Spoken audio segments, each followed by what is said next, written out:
Hello and welcome to the Lucas Nülle webinar weeks. We're now in our third week, and this week we're having a look at LabSoft and LabSoft in the cloud and distance learning. So this webinar is all about distance learning. My name's Daniel. I'm here with my colleague Della. Hi. And we're going to have a look today at distance learning. So could you just tell me, what do we mean by distance learning here? What are we talking about here? Yeah, sure. So this is our second time presenting this topic, distance learning, and what we actually are going to show you here is basically one suggestion on how to provide your students with a way in order to be able to perform a lab session. So as we know, like the coronavirus has basically affected a lot of our lives, and the students who are missing a lot of labs right now, they should not be going through this. And we as Lucas Nülle, we wanted to just provide one solution that could fit to some people, could not also fit to everyone. But when we suggest it, it gives them one opportunity to be able to provide for their students. Okay, so something different for the webinars today is not actually a product. It's not something that we've developed. We're going to show you some of the generic tools that are out there in order for you to offer the solution. So how does this work, for example? Is it the students on site? Can they be at home? No, not really. It doesn't matter where the students are. So the students will only need internet connection and a device. It doesn't matter which device. It can be an Android device, a tablet, an iPhone or a laptop or anything. And they need a stable internet connection. So what we are presenting in this video specifically is the platform Zoom. Mm-hmm. You can do it with any other platform. We know, as a matter of fact, that Teams also has a good distance remote control option, and many other platforms. We're not going to name all of them, of course, but yeah, so. Okay, yeah. So you've tested Zoom particularly. That one works. We know that Teams does, but we personally haven't tested it down to the degree, but we've heard from other people that it worked. Of course, there could be many other platforms out there that do this, but we're just giving you some concrete examples that do work. I know you've also created a document which explains this step by step as well. So how will we? Yeah, so the document is pretty simple. We have just said step by step what the teacher or a lab assistant needs to do. So one important key factor that the people who are watching this webinar should know is that one person who is the lab assistant or a teacher has to be always present at the lab station. Okay. He has to give access to the students, and by access I mean the remote control over the mouse, and he has to wire up the system. Basically, this is how it works.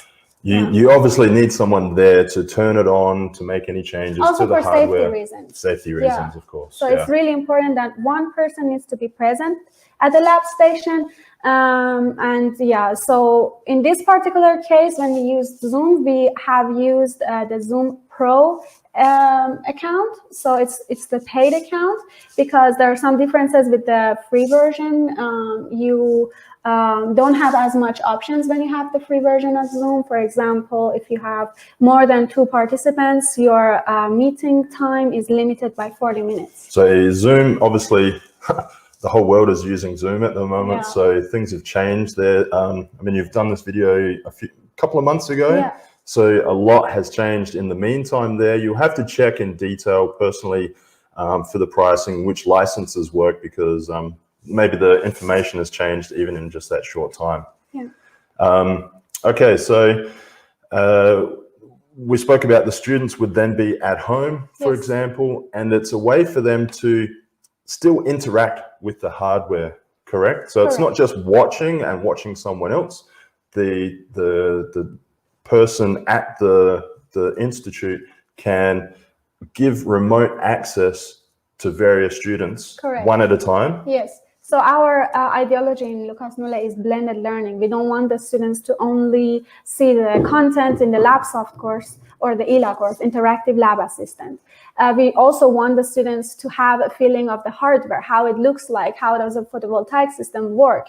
So for that to be able to possible in a remote way, we need the lab assistant to basically show everything in detail, have the cameras For example, if you're having more than one cameras, you can zoom it in on different angles of the hardware, or if you have the switcher that we are using, you can just switch easily between them. It's just up to you how you're going to improve the quality of your experience. But in general, it works. Yeah. Okay. So you just mentioned something there, which unless you're into streaming and audio visual, switcher.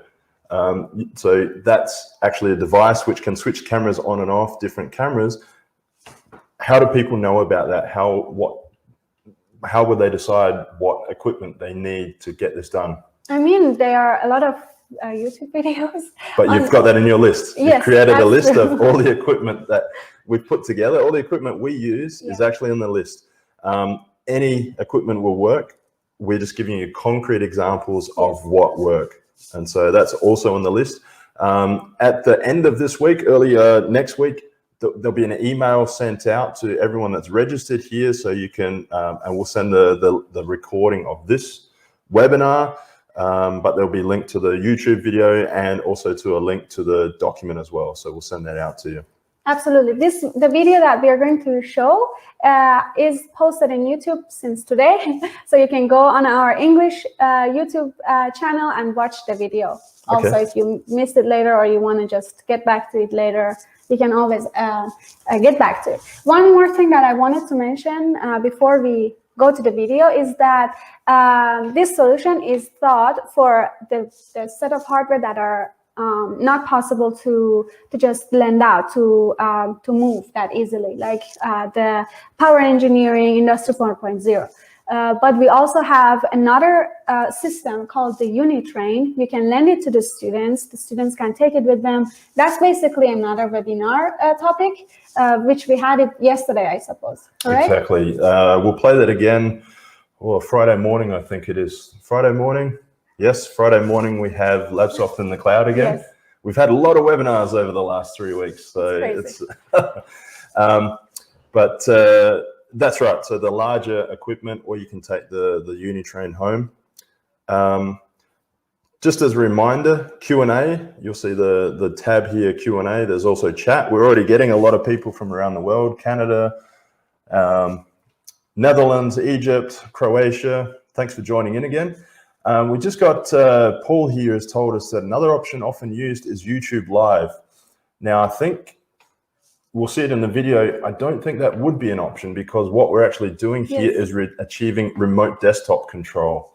So you're giving students from outside access to control the computer in the lab. So you'll see that in the video. I'm pretty sure YouTube doesn't allow that, but we'll have a look. And yeah, as I said, leave any questions that are there. Sorry, there's a few chats coming in, but perhaps let's just take a look at the video. Absolutely. And we'll go through any questions when we get back. Okay, thanks.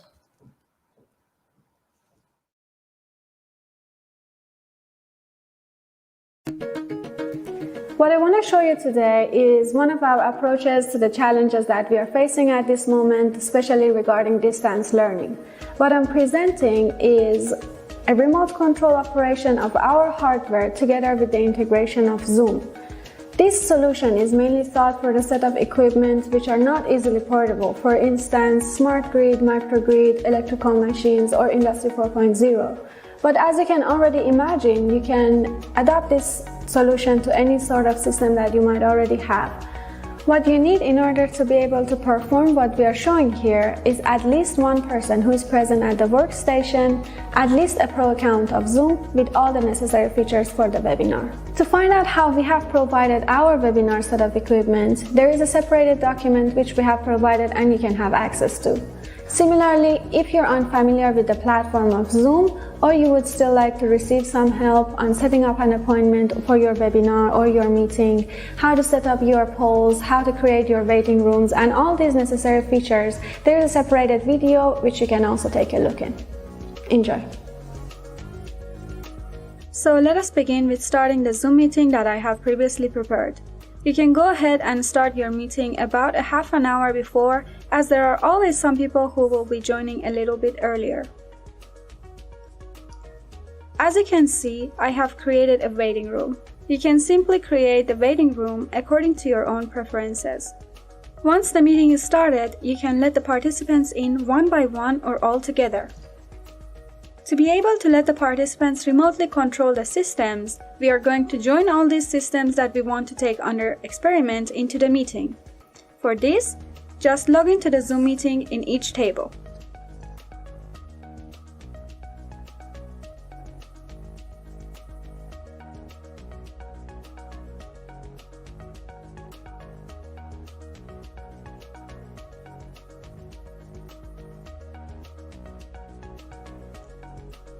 So we are going to open the corresponding LabSoft course and share the screen with the participants.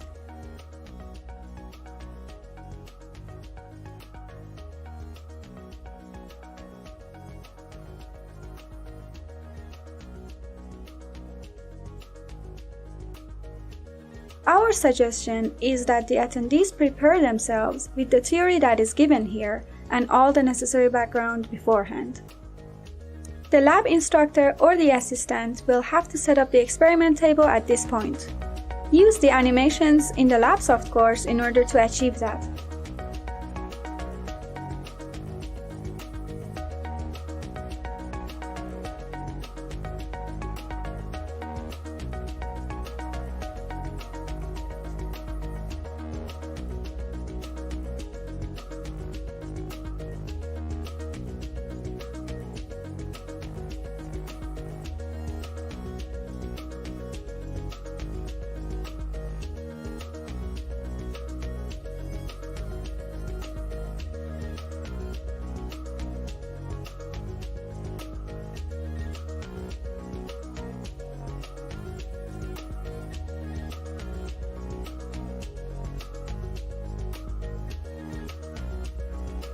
At this point, the instructor has to give access to a designated student in order to control the wind power plant remotely from home.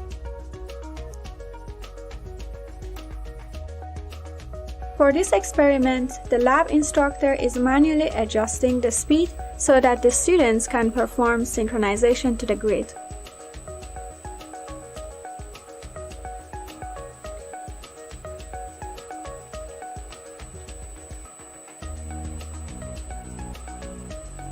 The students can one by one be given the access to remotely control all the instruments in the software and therefore control the hardware. As you can see, the experiment synchronization of wind power plant to the grid with such a high timing sensitivity can as well be correctly performed with just a good internet connection. After these students have performed the experiments, you can now evaluate all the participants together in order to have a good understanding on how they were able to learn the concept of the experiment by starting the polls. As we said in the previous video, you can copy and paste all the LabSoft questions into your polls while preparing your Zoom meeting. This way, you're able to get an overview of everyone's results and also know each individual's performance in a much quicker way. Similarly, you can perform the same procedure on any other experiment. Here we are showing the same method on pump storage power system. The remote control operation allows the students to control any software that is connected to our hardware. In this case, the student is controlling the SCADA viewer software. As you might have watched in our previous video, LabSoft Goes Cloud, we have shown other solutions for portable equipments, namely the Unitrain. However, no different than any other setup, students can remotely control these systems as well. Here, the student is performing an experiment on the asynchronous machine in a Unitrain course.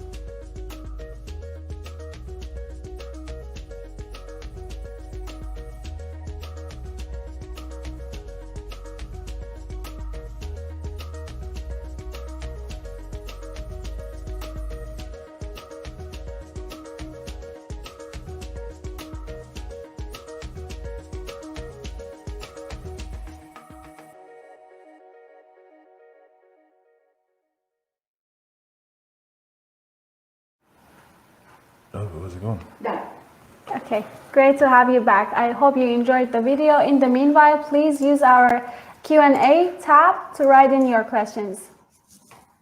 Perfect. Sorry, I'm just trying to get, we've got quite a few questions coming in here, trying to get that organized.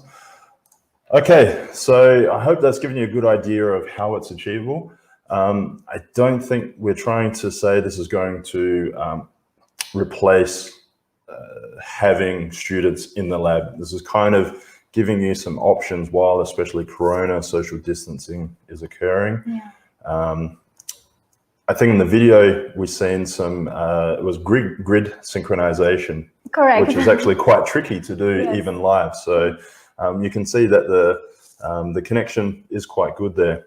Yeah. So what does it say about the internet connection though? I mean, there's some, Zoom gives you some requirements. Exactly. I mean, according to Zoom, you need an internet as fast as 3 megabytes per second, but I think that is too low. Yeah. I think you need much more. I think definitely you definitely need to get as best internet connection as you can. So we tested it and different people on mobile devices, on Wi-Fi, direct connection. It wasn't always perfect, but it still managed to work okay. Right. But I think it should be enough for just being able to view the image that is coming through, but for giving the remote control access to the students, if you don't want to have any lagging, you probably need a better internet connection than Absolutely. Okay, so if any of you've got any questions in regarding to what was the particulars there, so there was some tricky things. You've seen that there was the various equipment stands. They were logged in as participants within Zoom, right? Yeah. And that's where you give, is it Spotlight? Is that where the Spotlight would then be on the wind power section or on the whatever the different systems were, and then you can then give remote access to the students, right? So whatever, if you have so many participants into the meeting, so what we used in the video was a Zoom meeting. Zoom also has webinars. That is for more like many participants type of event. So for a classroom, I would think the meeting option will be a better option, and there you can have the students also turn on their video and microphone so that the interactiveness can work, because you don't want to have just one person, the lab assistant, be talking all the time. You want to make sure that the students are following and that the students don't fall asleep during the lab session, right? Students don't do that. Okay, but still, I think it's a good idea to just have these procedures prepared before you start the lab meeting to make the better experience for your students, to make less time being wasted during the lab session. Okay, and there is some preparation required beforehand, right? All of the polls that you created. Exactly. How did you get those again? It's also an option in Zoom. In many other platforms, you can also create polls. So what we used polls for was that the questions in LabSoft, we wanted to see if the students all answer these questions at the same time, and how many of those students can answer correctly. So in order to get a evaluation of all these answers, we use the polls. Okay. So, sorry, just had an emergency come in at the moment. Okay, so that was the polls. That was from LabSoft, all taken from there, the questions and answers. Yes, we just copied and pasted into the different question sections and made basically like a questionnaire. Once you activate the questionnaire, then everyone will get it and everyone will answer it. You can make it anonymously, but it doesn't make sense for a classroom. You want to know how your students learn so that you can evaluate them. And you're able to get at the end of the webinar, you get an Excel, I believe, right? Yeah. True. And that will give you the answers, who answered what within the polls and all that. I think that's really good for evaluation at the end. Yep. Most platforms do offer this kind of automatically created reports, I know, as a matter of fact, the platform we are using right now also does something like that. Zoom does it. Yeah. You must, I think, experiment for yourself, see what is more important for you, and then accordingly decide which platform you're going for. And what I find really good with Zoom is that basically many universities and schools right now are already using it. So it wouldn't be much more investment for them. If they already have it, they can just integrate it to their labs. And also from the cost point of view, if you just get the normal Pro account, it doesn't cost that much comparably. And not many people need the webinar add-ons. The webinar add-ons are the ones that make it more expensive, and not everyone needs it. But still, even the webinar add-ons aren't that expensive. No, so it's normal. So the interruption there was apparently Q&A isn't working. We've just sent through a test question. Everything seemed to be okay. But if you have any questions, chat seems to be working in the very least. So perhaps send us if you do have any questions, send it in chat. We'll still see it as well. I've just tried to restart Q&A. We had a test question come through, so it should be working. Okay, question here. How about instrumentation and measurement? Is it fast or is there a delay? I'm not sure what they mean by this question. For example, in the video that you showed with the grid synchronization, we had one of our students actually clicking through to do the grid synchronization. Yeah. There is some delay. Of course, it's not exact speed of light, but there is. It wasn't much. It's not like 10 seconds or anything like that. Maybe half a second delay. So you might not be able to just click through like you would in real life, but you can at least go through a bit slower. I specifically chose that experiment to show in the video that it works, because even in real life, for the grid synchronization, you need to be pretty exact and click on the mouse like at the same point where it like makes all the necessary requirements for synchronizing to the grid. And when I showed it in the video that it works with our internet connection, I hope that, I mean, it all depends on the customer's internet connection, how well the internet connection is, but I think it should work. It's not as perfect as in-person lab, of course, but it's not the end of the world. Yeah, that's right. Yeah. It's really about trying to give some exactly some options for the students to have some sort of communication and feedback with the equipment. Yes. Okay, Q&A. Okay, we've got another one. Q&A is working. So Gerald, might have to refresh your browser. That's quite often is the case. Just refresh your browser and sometimes you get back full functionality. Still no questions though. Would you like to give us any, do you have anything else more to say? Is it particular to electrical engineering, or is it? It's basically anything. Yeah. Lucas Nülle uses the same e-learning. LabSoft is the basis. LabSoft is really the heart and soul of this company. That's what everything is based on. So, and it'll work across any of those. And what we showed in the video was that each of the experiment tables had their own PC, and they were all logged in as participants into the meeting. And that's how you gave access in each PC to different students. So what you could also do, if you're just covering one topic at a time, you could just basically have that instrument logged in, so basically connected up to your main webinar PC or meeting PC, and you basically, all you need to do is to share your screen and then allow the students to control it. Okay. Yeah. So we'll just go through a couple other questions that we've had in the past, because you're also quiet. We've either done a great job answering all the questions, or you're a bit too shy today. So we've got some questions we had from our last time. I think it's the first one. I guess so too. I mean, considering that it's our second time covering this topic and it's gonna be repeated again. Exactly. I'm pretty happy. Okay, so we just got some feedback here. Thanks for the hint. Refresh the browser and now everything's working. Perfect.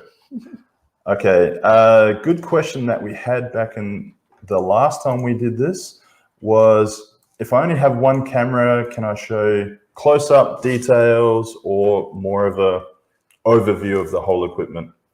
Yeah. I mean, that really is up to what you want to show. What is every piece of equipment, every experiment is going to be a little bit different. But the equipment, so we've actually been really impressed with the equipment we're using, and that's the switcher. And you don't need, what I found really interesting is you can't plug a camera directly into a computer. Yeah. And that's what this switcher encoder is, that kind of makes the picture available for the computer to use as an image. And so that was really interesting to find out and see how it works. Yeah.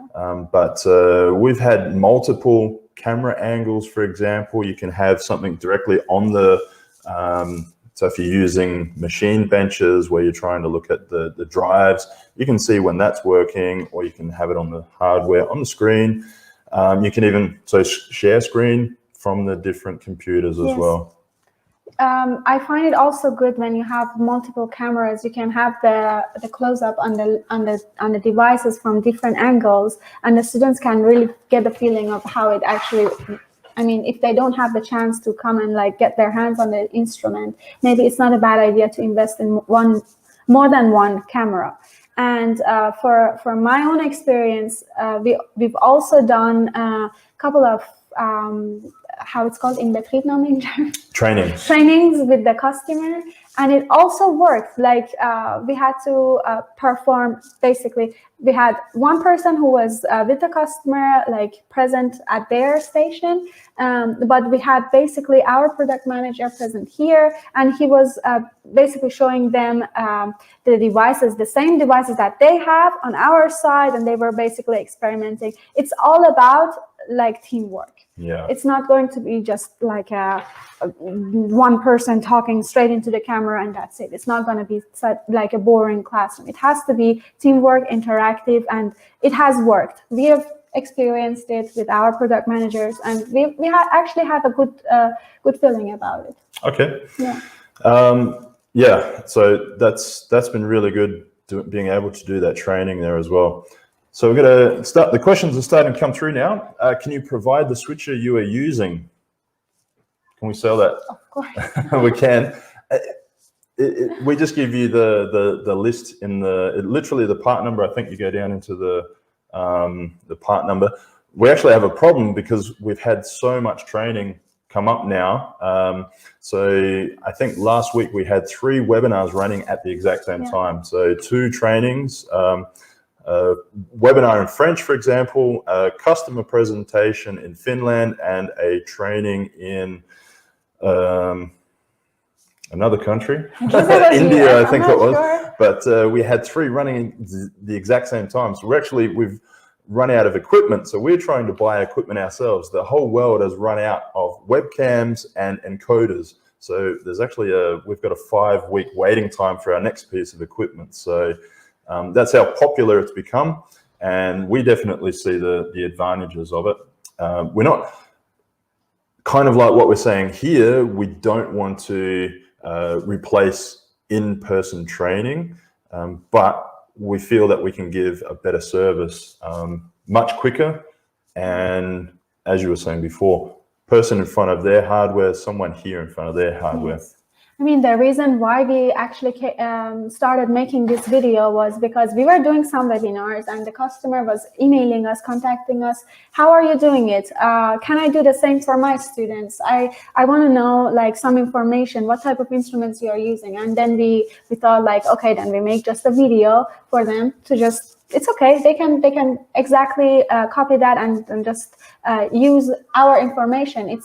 It's our job to make the customer feel comfortable. If they already have the instruments, they should not just have it sitting down for such a long time. We have no idea how long the situation is going to take. Yeah. And it's better to do something rather than nothing at all. Absolutely. Yeah. And some countries are more harder hit than others, obviously, at the moment. Yeah. So So Gerald's got his Q&A working now, so he's given us a question. I understand that only one student can have direct access to control the experiments. Can other students watch and follow? Yeah, obviously, it's no problem. It's the same as if you had the students present at your lab station. One student will get the hands over the mouse.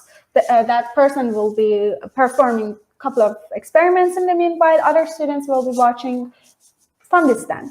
Watching the same view. Same view. And right now maybe actually a little bit better, because at least you're not blocked by some other person. Or I mean, everyone has the same view. Everyone can watch it. It's okay. Okay.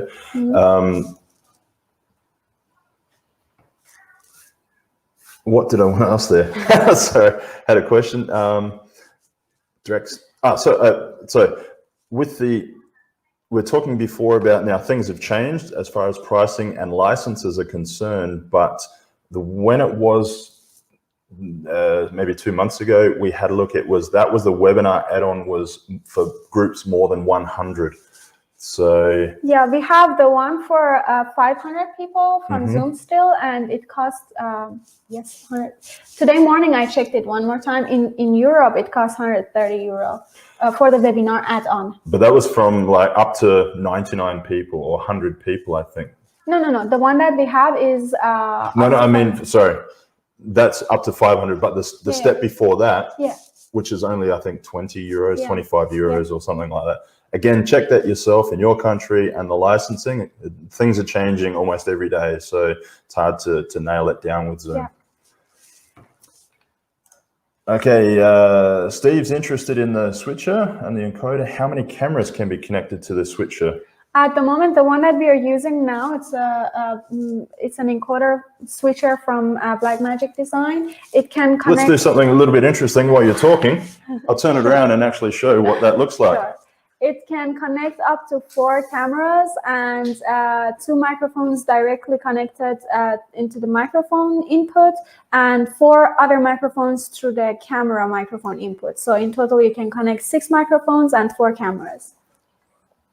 Okay. Yeah, but even from the Blackmagic Design, this is the basically the most cost-efficient version of the switcher. You can also have the Pro version of the same thing.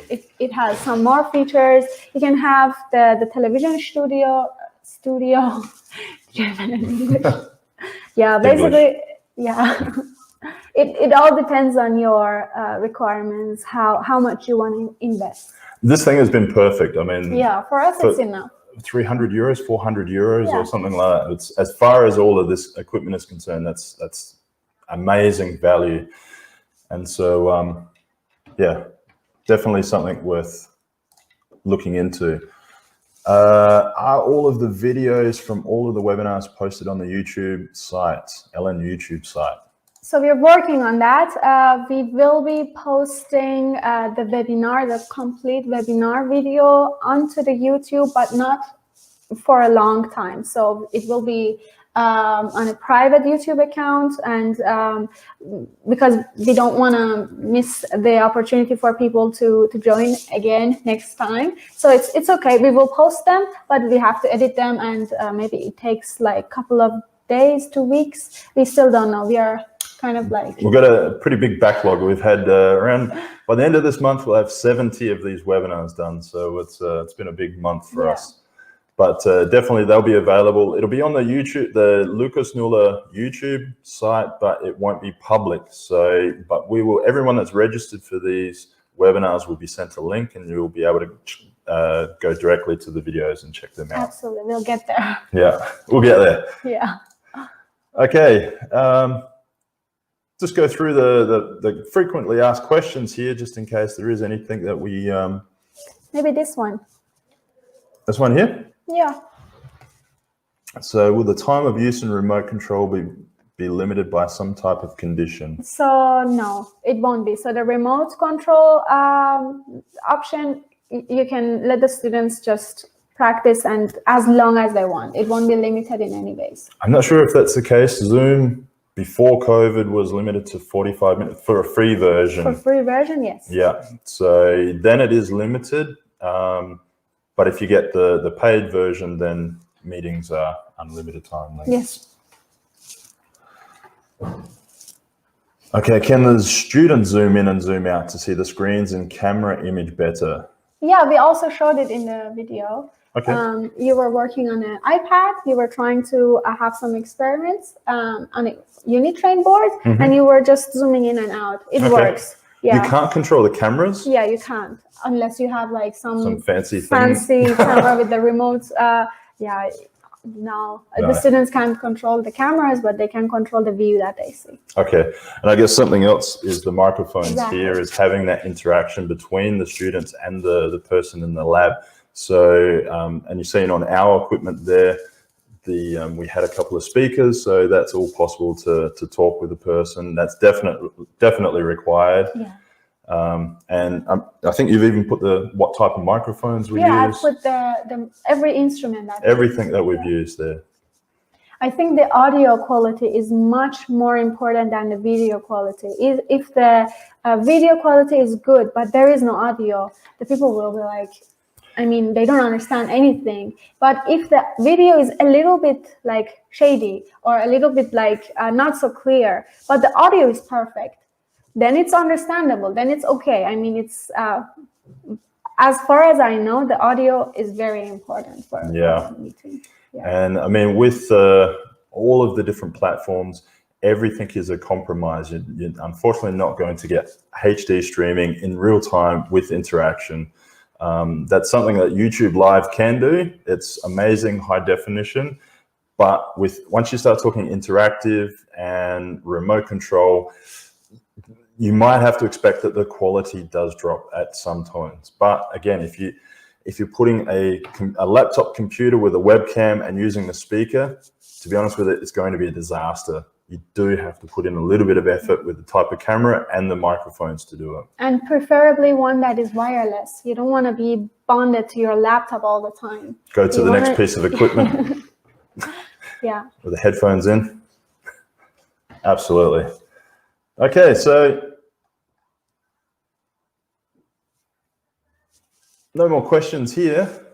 So I think we'll probably put these FAQs up in the link that we provide a little bit later as well. So yeah, Stella, thank you very much. Thank you. And we thank you all for joining around the world, and we hope that gives you some options for keeping your students involved and still learning through this COVID future, hopefully not for too much longer, but we hope that helps. Yes, absolutely. Stay healthy. Okay, have a great night and a great rest of the day for wherever you are. Thanks. Bye.